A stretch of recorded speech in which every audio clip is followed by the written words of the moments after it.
Ce document est produit par l'Université Joseph Fourier Grenoble 1 en collaboration avec la région Rhône-Alpes et l'Université numérique francophone des sciences de la santé et du sport. Donc, dans ce chapitre, je vais traiter de la désensibilisation et de l'internalisation des récepteurs et de leurs ligands. Comme on le verra, cette désensibilisation et l'internalisation concernent donc les hormones et en règle générale les agonistes, donc les molécules qui activent les voies de signalisation. Donc la désensibilisation est en fait un mécanisme de protection de la cellule, des tissus et donc de l'organisme par rapport à des stimulations trop intenses ou trop longues, et l'internalisation permet quant à elle de la captation d'un certain nombre de substances circulantes par l'intermédiaire des récepteurs et donc l'internalisation au niveau de la cellule. Cet aspect ou ce mécanisme est particulièrement important en ce qui concerne les lipides, sous la forme de lipoprotéines comme nous le verrons, puisqu'elle permet justement de faire entrer ces lipides qui se circulent sous forme de lipoprotéines dans les cellules où ils vont donc pouvoir être utilisés.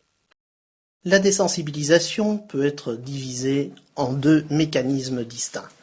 Tout d'abord la désensibilisation aiguë et ensuite la désensibilisation appelée subaiguë ou chronique.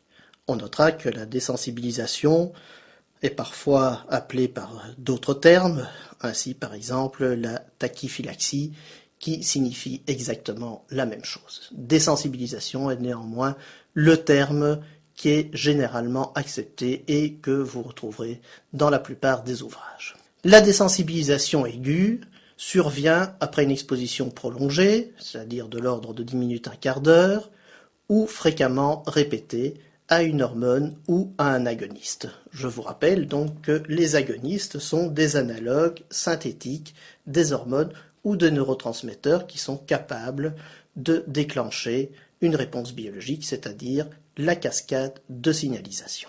Il est évident que la désensibilisation ne s'observe pas en présence d'antagonistes, puisque je vous rappelle que les antagonistes, tout comme les agonistes inverses, vont maintenir le récepteur dans une conformation défavorable à son couplage aux protéines G ou à son activation catalytique. Il faut en effet que les cascades de signalisation soient déclenchées pour que la désensibilisation puisse survenir, comme nous le verrons par la suite. Au niveau de la désensibilisation aiguë, l'effet en est réversible après une période de l'ordre généralement d'1 heure.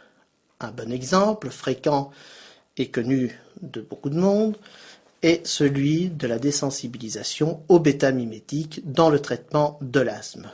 Vous savez effectivement que les asthmatiques utilisent des pulvérisations ou des sprays de bêta-mimétiques, tels la ventoline par exemple, qui provoquent, comme nous l'avons vu précédemment, une bronchodilatation suite à l'action de ces drogues sur les récepteurs bêta-2 adrénergiques qui sont situés au niveau du muscle bronchique.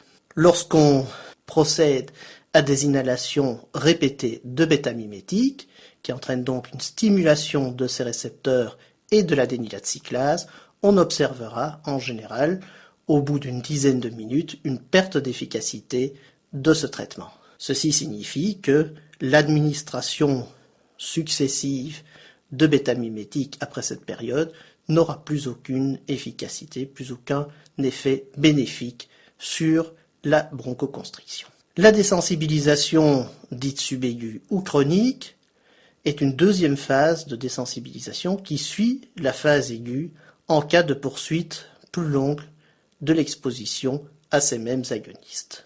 Cet effet est également réversible, mais prend néanmoins beaucoup plus de temps. On constate généralement que la réversibilité n'apparaît qu'au bout de minimum 24 heures. Un exemple de désensibilisation subaiguë ou chronique est la perfusion de bêta-2 mimétiques dans le traitement des menaces d'accouchement prématuré.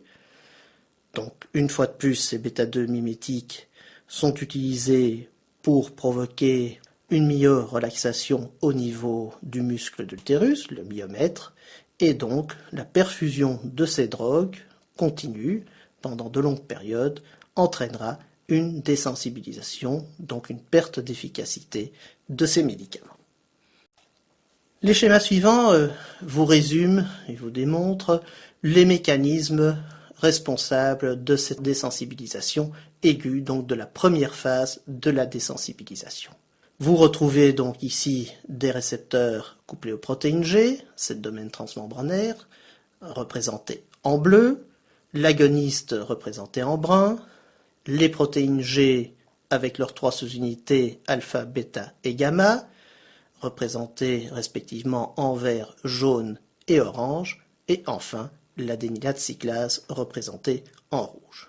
On notera que ce mécanisme est valable pour tous les récepteurs couplés aux protéines G, ainsi que pour d'autres familles de récepteurs, et ne concerne donc pas uniquement les récepteurs couplés à l'adénylate cyclase.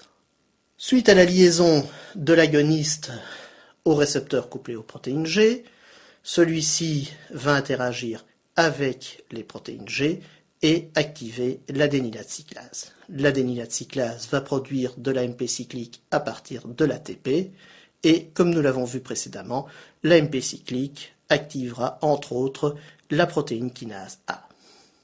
Les sous-unités bêta-gamma, dont je vous ai indiqué précédemment qu'elles pouvaient également activer un certain nombre d'enzymes, vont quant à elles activer une kinase ou une famille de kinases appelée GRK, GRK pour G-Protein Coupled Receptor Kinase, donc les kinases couplées aux récepteurs des protéines G.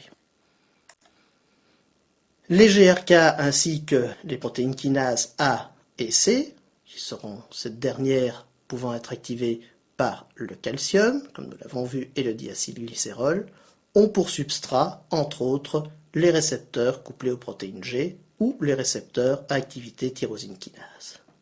Elles vont phosphoryler ces récepteurs sur des résidus sérines au niveau, bien entendu, de leur domaine intracellulaire. Ces sérines phosphorylées vont constituer des sites d'ancrage pour une protéine appelée la bêta-arestine. Cette bêta-arestine va se fixer au récepteur et empêcher celui-ci d'interagir avec les protéines G. De ce fait, le récepteur, bien que lié à l'agoniste, ne pourra plus activer les protéines G et de ce fait ne pourra plus, bien sûr, activer les enzymes effectrices. On observe donc un phénomène de désensibilisation, puisque l'exposition des cellules exprimant ces récepteurs aux agonistes n'aura plus aucun effet fonctionnel au niveau des tissus les exprimant. Comment se passe la réversibilité ou la réversion de la désensibilisation? Eh bien, vous savez que les cellules expriment non seulement des kinases, mais également des phosphatases, et ces phosphatases vont être capables de déphosphoryler un certain nombre de substrats de façon spécifique. Ainsi, certaines phosphatases vont pouvoir déphosphoryler les résidus sérines des récepteurs couplés aux protéines G ou des récepteurs à activité tyrosine kinase, et suite à cette déphosphorylation, la bêta-arestine va se dissocier du récepteur. Le récepteur va se retrouver ainsi dans sa conformation initiale, va relarguer l'agoniste et pourra donc dans une étape ultérieure être à nouveau activé par l'hormone, le neurotransmetteur ou ses analogues à activité agoniste. La deuxième phase de la désensibilisation est donc la désensibilisation subaiguë. Après une phase de désensibilisation aiguë que nous avons vue, on peut, lorsqu'on a poursuite de l'exposition à des agonistes, observer cette deuxième phase qui consiste en l'internalisation des complexes hormones-récepteurs. Cette internalisation est due à l'accumulation au niveau de la membrane où se situent les récepteurs stimulés d'une protéine qu'on appelle la clatrine. L'accumulation de clatrine au niveau des domaines membranaires exprimant les récepteurs va modifier la conformation de cette membrane et former des puits qui vont se refermer pour former des vésicules qu'on appelle également des endosomes. Ces vésicules que vous voyez en bas à gauche sur le schéma contiennent donc les récepteurs avec leur face extracellulaire dans la lumière des vésicules et la face intracellulaire couplée à la bêta-arestine et aux protéines G sur la face intracellulaire, donc externe des vésicules. La conséquence de cette phase subaiguë est donc l'internalisation des récepteurs et de ce fait la diminution de la concentration de récepteurs au niveau de la membrane plasmique, ces récepteurs étant bien entendu les seuls accessibles aux agonistes et aux hormones hydrophiles. Quel est le devenir de ces récepteurs qui ont été internalisés?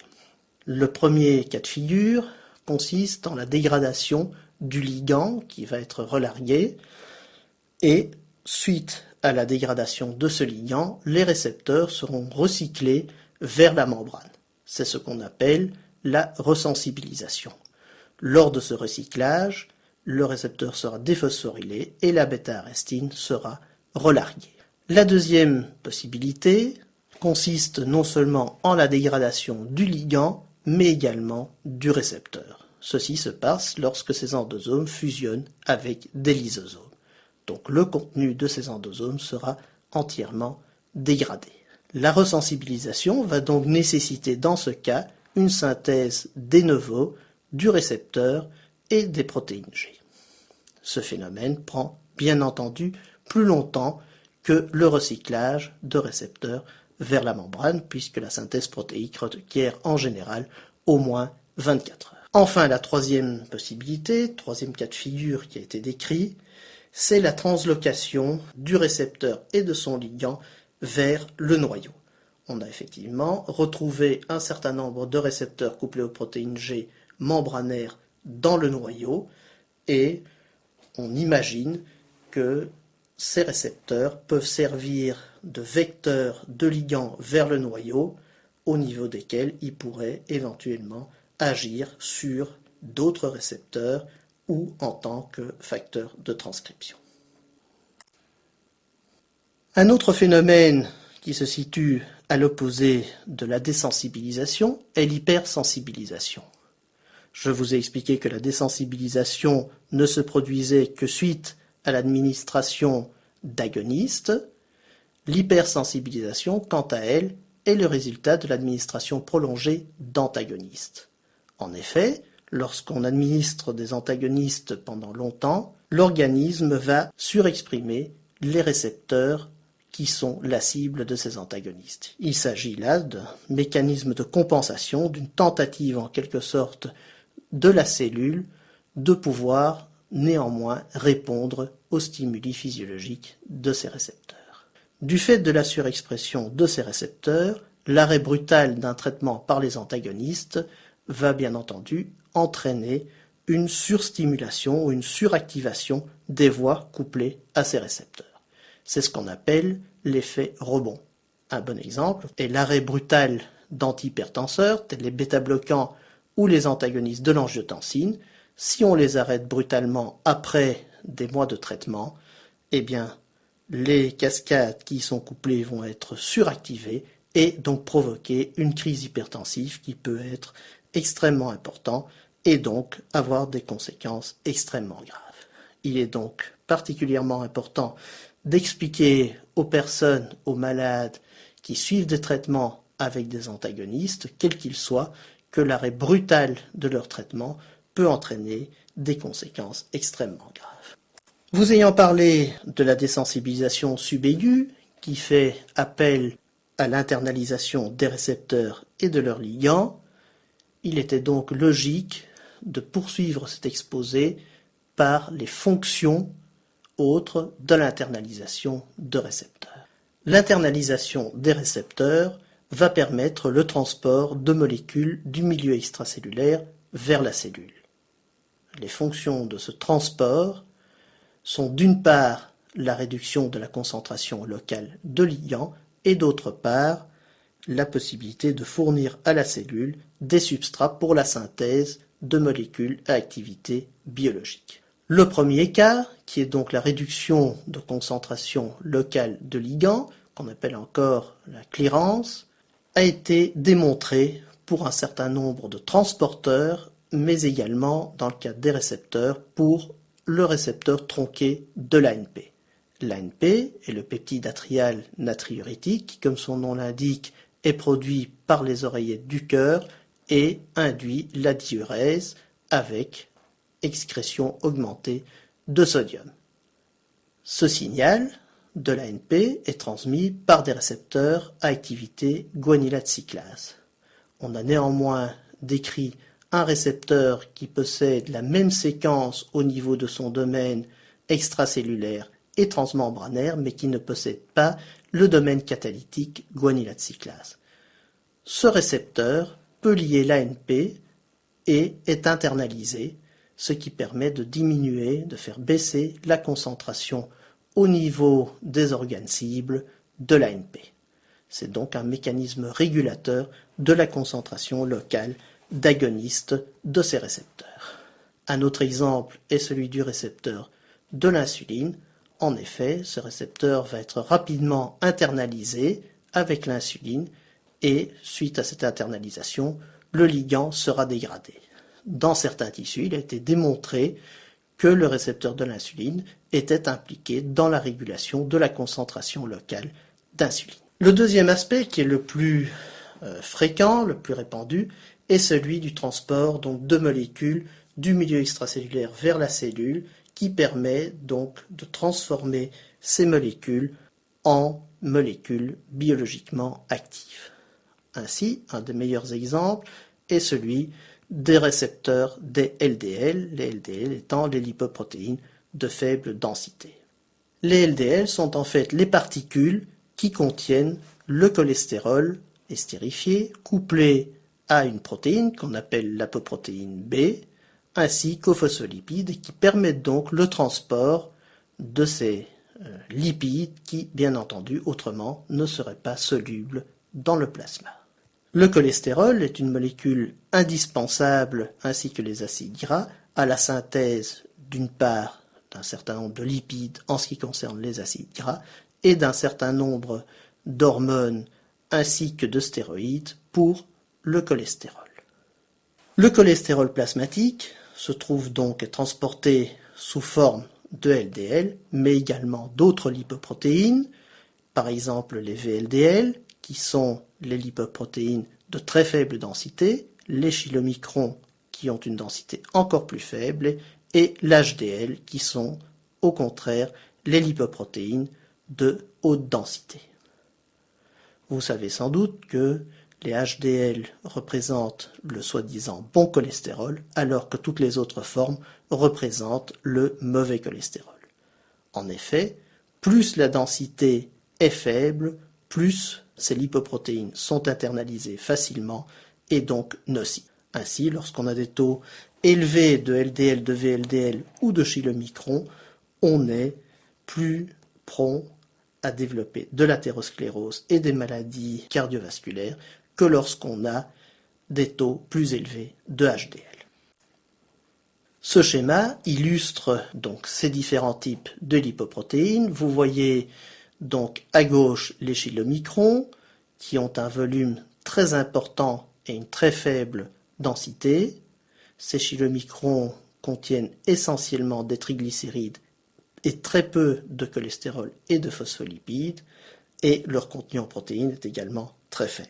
Ces chylomicrons sont normalement très peu abondants dans le plasma, et lorsqu'ils sont présents, sont particulièrement nocifs et facteurs très importants du développement de maladies cardiovasculaires. Les VLDL sont déjà plus petites, et vous voyez qu'elles contiennent relativement plus de protéines, relativement plus de cholestérol et de phospholipides, et nous voyons que ces proportions de cholestérol, de phospholipides et de protéines augmentent avec la densité des lipoprotéines. Ainsi, les HDL contiennent relativement beaucoup d'apoprotéines et essentiellement du cholestérol et des phospholipides et très peu de triglycérides. La figure de droite vous donne l'exemple de la structure des LDL, et vous voyez au sommet en jaune l'apoprotéine B100, qui est caractéristique des LDL, et vous voyez donc la sphère qui est composée à sa surface donc de phospholipides et de cholestérol non estérifié, et au centre de cholestérol estérifié. Donc cette structure est celle que l'on retrouve pour toutes les lipoprotéines, la différence étant le type d'apoprotéines, la quantité d'apoprotéines qui y sont contenues, ainsi que le rapport cholestérol sur phospholipides et triglycérides. Ces lipoprotéines ont donc des récepteurs spécifiques, tout comme les hormones que nous avons vues précédemment, et il existe donc des familles de récepteurs en fonction du type de lipoprotéine. Cette diapositive vous expose la superfamille des récepteurs du LDL, qui comprend donc à gauche le récepteur des LDL, à sa droite le récepteur des VLDL, et ensuite toute une série d'autres récepteurs qui reconnaissent donc des lipoprotéines bien particulières.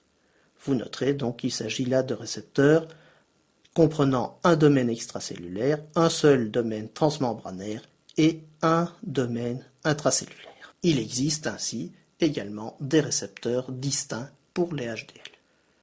Que se passe-t-il lorsque les lipoprotéines se lient aux récepteurs des LDL?